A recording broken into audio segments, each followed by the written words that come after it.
नारदोवाच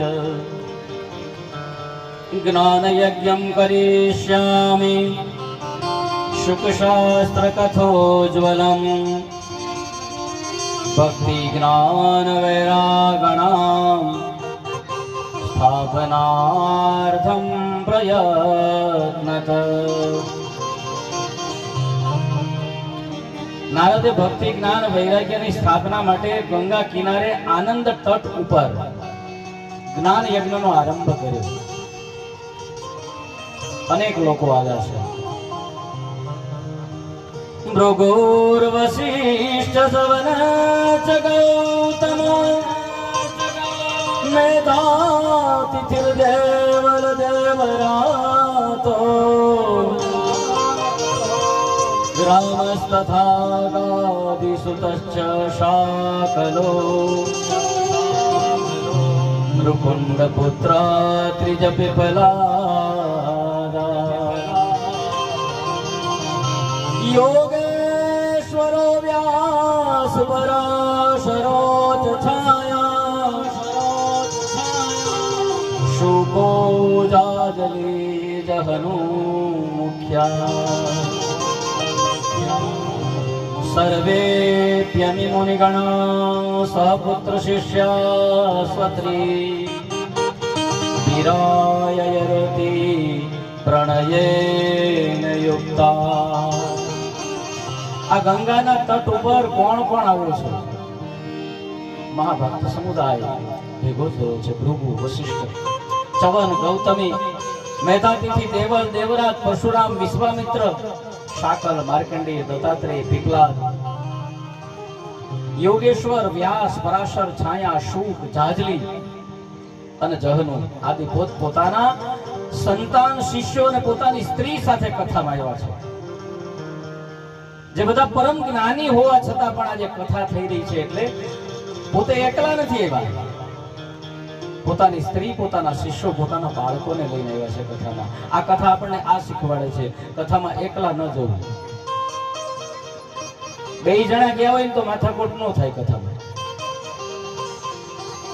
જે કથામાં એવું હોય એ બે જણા સાંભળીને ઘરે ગયા હોય તો તકલીફ ન થાય. ઓલું પવનના જયારે થોડું થોડું કાચું ઘરે જેને સાંભળ્યું હોય અને ઘરના અહીંથી સાંભળીને વાત કરે એટલે એમાં થોડોક સંઘર્ષ થાય કે ના ના કથા તો આની હતી, તો કે ના કથા આની હતી. એટલે ઋષિમુનિઓ સંતો આપણને શીખવાડે કે કથા પરિવાર સાથે સાંભળવી. કારણ કે આમાં કોઈ કોઈનું કલ્યાણ કરી શકતું નથી. પોતાનું કલ્યાણ પોતે જ કરવાનું છે. ઘણા કે અમારા ઈ સાંભળવા ગયા છે એટલે અમારે કઈ જરૂર નહીં. તો તમારા ઈને મોક્ષ મળશે, તમને નહીં મળે.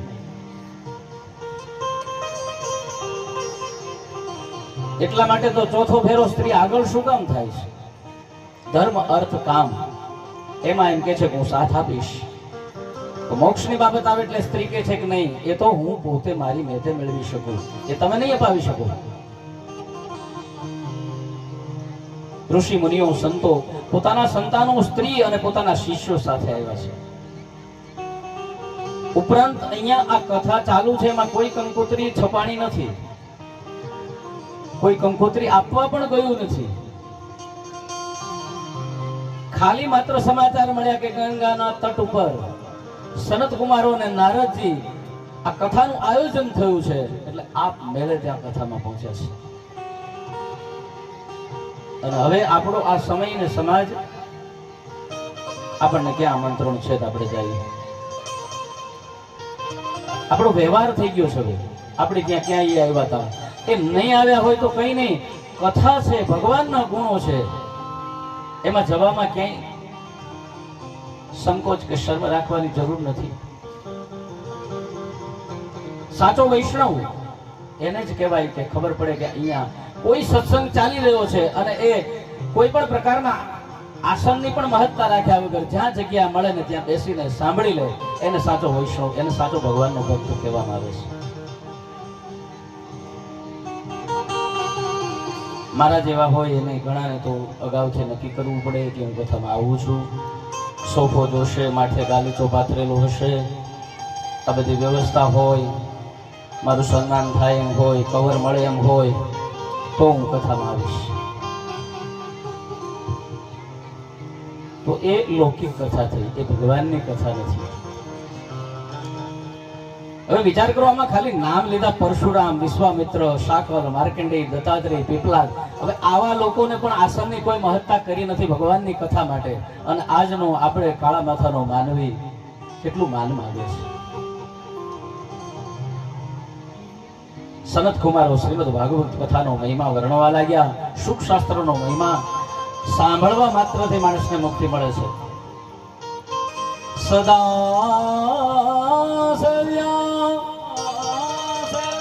શ્રીમદ ભાગવતી કથા યસ્ય શ્રવણ માત્રેણ હરિચિત્ત સમાશ્રયે.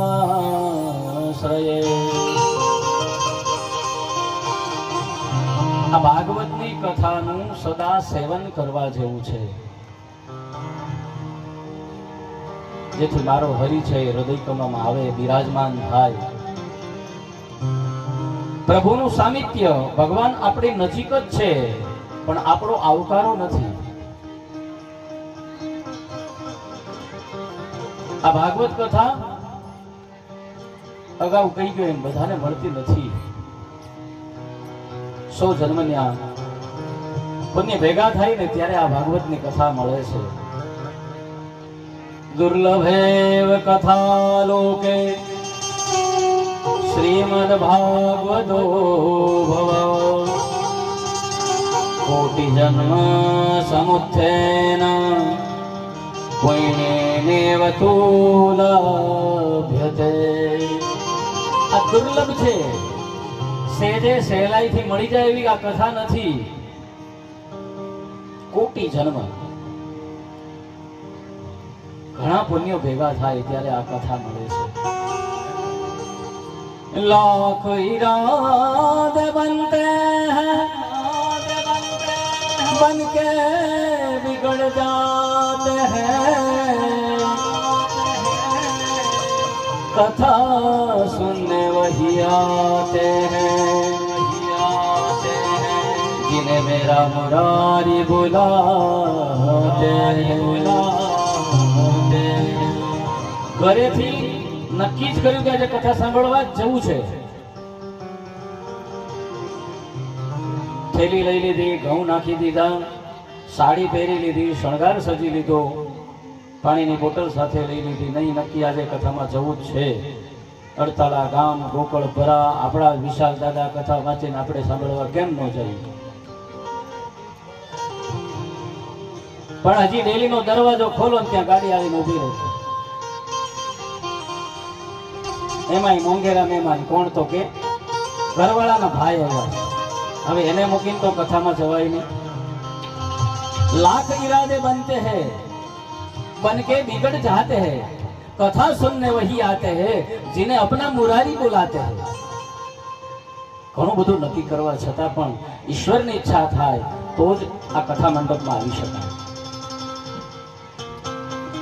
યત્ન એટલે સૌથી પહેલા મહેનત કરવી પડે. એનું સરવાળો કરીએ, યત્ન વત્તા ઈચ્છા. પહેલા કથામાં જવા માટેની મહેનત કરવી પડે, એની સાથે ઈચ્છાને ભેળવવી પડે, અને એની સાથે અનુગ્રહને ભેળવો, એના બરાબર સાફલ્ય, તો આપણે મંડપમાં પહોંચી શકીએ. આ ભાગવત કાર્યની ઈચ્છા કરો, ઈચ્છા પૂર્તિ માટે સંનિષ્ઠ યત્ન કરો, પણ સાથે સાથે અનુગ્રહ પણ હોવો જોઈએ. નહીં તો આ ભાગવત કાર્ય છે એમાં સફળતા નહીં મળે. આમ આ કથા શુકશાસ્ત્રનો મહિમા ચાલુ છે. ત્યાં દૂરથી એક સંઘ છે, એ ગાતા ગાતા આવે છે. નાહમ વસામિ વૈકુંઠે યોગિનામ હૃદયેન ચ ભક્તા યત્ર ગાયન્તિ તત્ર તિષ્ઠામિ નારદ.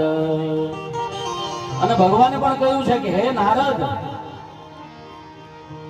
મારા બધા ભક્તો ભેગા મળી અને મારા ગુણ અને નામનું સંકીર્તન કરે ને, મારી લીલાનું ગાન કરે ને એટલે ભગવાન કહે છે કે હું રહી નથી શકતો, મારે આવવું જ પડે છે.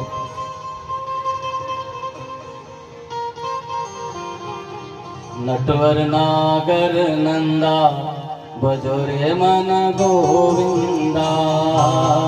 નટવર નાગર નંદા ભજો રે મન ગોવિંદા. જય જય ગોકુલ નંદા ભજો રે મન ગોવિંદા. જય ગોકુલ નંદા ભજો રે મન ગોવિંદા. सब देवों में कृष्ण जी बड़े हैं, सब देवों में कृष्ण जी बड़े हैं. सब देवों में कृष्ण जी बड़े हैं. सब देवों में कृष्ण जी बड़े हैं. सो तारों में चंदा भजो रे मन गोविंदा. भजो रे मन गोविंदा. सो तारों में चंदा भजो रे मन गोविंदा. ભજો રે મન ગોવિંદા. એ સૌના ત્યાં સંઘમાં ભક્તિ મહારાણી પોતાના જ્ઞાન વૈરાગ્ય પુત્રોને સાથે સંકીર્તન કરતા કરતા પધાર્યા. જ્યાં કથા ચાલે છે અને કથા ચાલે ત્યાં ઈશ્વરને આવવું પડે. ઈશ્વર આવે એટલે ભક્તિ મહારાણી થઈ પાછી યુવાન થઈ ગયા. બંને પુત્રો જાગૃત થયા છે. જ્યાં જ્યાં કથા થાય છે ને ત્યાં સકળ તીર્થો ભક્તિ જ્ઞાન વૈરાગ્ય એ જરૂર પધારે છે. સનત કુમારો અને નારદજીએ ભક્તિ મહારાણીનું સ્વાગત કર્યું. પધારો પધારો બિરાજો. ત્યાં ભક્તિ દેવી કહે છે કે ક્યાં બિરાજો? મારા ઠાકોરજી કહે છે કે જે મારી કથા સાંભળવા આવ્યા છે ને મારા ભક્તો એના હૃદયમાં બિરાજો.